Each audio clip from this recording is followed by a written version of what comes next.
The 49ers just finished their second and final day of minicamp. Here's who stood out.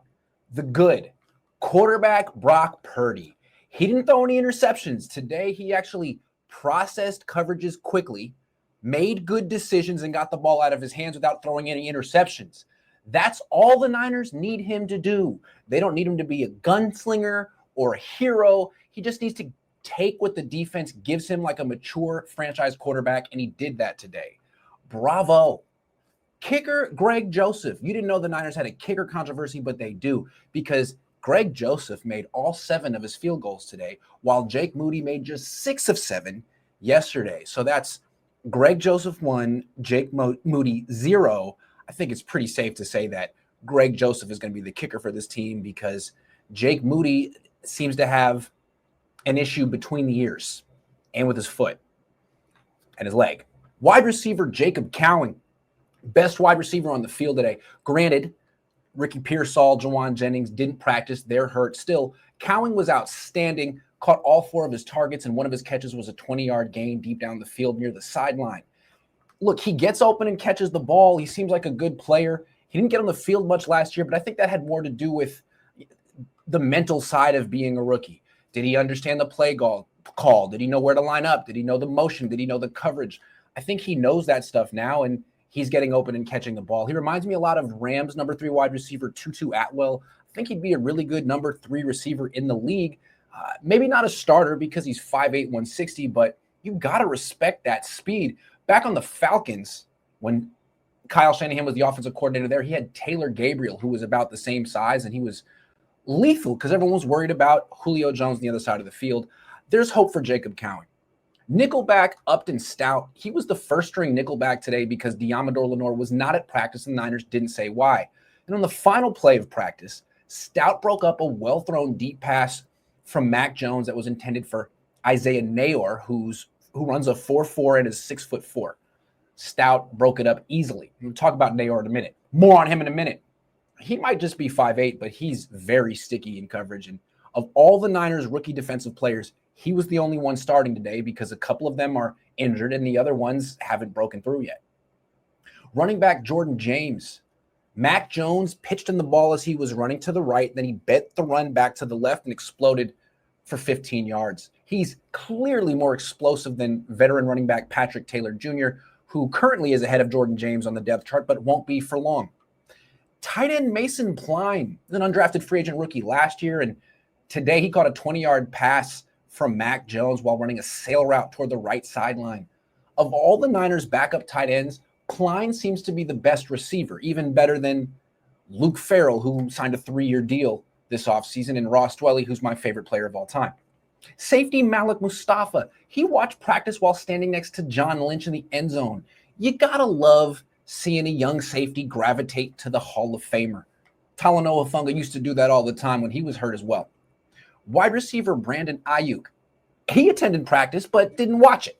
Instead, he stood next to the weight room and listened to a long, passionate speech or lecture from Terrell freaking Owens. Frank Gore and Patrick Willis were there and listened as well.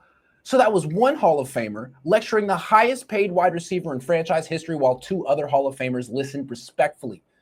I have no idea what they were talking about, but I do know that Ayuk has been a bit disgruntled recently, and Owens is arguably the biggest diva wide receiver of all time. So if he's now the voice of reason for Ayuk, what an irony that would be.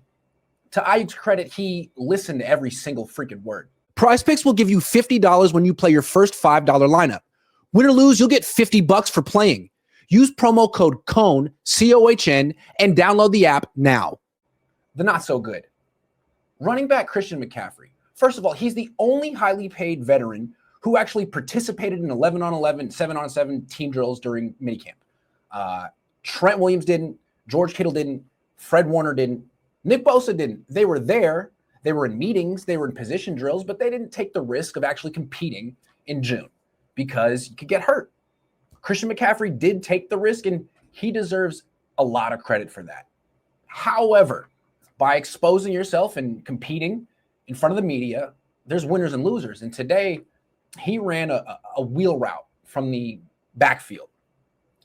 Deep, and he's supposed to be one-on-one against a linebacker. That's a matchup he eats for breakfast his entire career. There's no linebacker who can run with him deep down the field, except for today. I didn't see exactly who the linebacker was. It didn't really matter. I mean, Fred Warner wasn't on the field. McCaffrey just couldn't pull away from him. He was the first read. Purdy looked at him, and eventually checked it down to Jordan Watkins running a shallow cross. So, look, maybe McCaffrey is just as explosive as he was when he was 26 and 27. He's just doing a good job of hiding it. I don't know. Stay tuned. Quarterback Mac Jones. He called a timeout during practice, something I've never seen one of Kyle Shanahan's quarterbacks do, something I'm not sure Kyle Shanahan would even let him do in a real game. Jones also made some terrific deep throws near the sideline, something you really don't see from Brock Purdy. But Jones also threw a pick today, and Purdy didn't. Jones' pick, it wasn't the wrong read. He had Jordan Watkins running a deep crossing route from the left to the right, and he was open. But Jones threw the ball right to an underneath zone defender who was sinking right into the play. Instead, Jones really needs to layer that pass, float that pass over the defender. So right read, wrong throw. Purdy makes that throw for the record. Quarterback Tanner Mordecai. He completed just 1 of 4 passes today after completing none of 4 yesterday. He's not particularly good at football, but he supposedly is a scratch golfer. Maybe he's the next Happy Gilmore. Wide receiver Jordan Watkins. He's still playing with the starters, which is good news. But on one play, he lined up on the left side of the formation in a 3-receiver bunch and ran the wrong route. Purdy expected him to run a deep comeback. That's where he threw the ball. But Watkins ran a corner route, and the pass was incomplete. After the play, Purdy took him to the side and explained what he did wrong. Wide receiver Tariq Owens. He slipped coming out of his break during his one target of the day and didn't catch the ball. He's not an NFL player. Wide receiver Isaiah Nayor. He made no effort to fight for the ball while it was in the air during his one target of the day. He allowed 5'8" nickelback Upton Stout to win the 50-50 ball and knock it down. Isaiah Nayor is 6'4".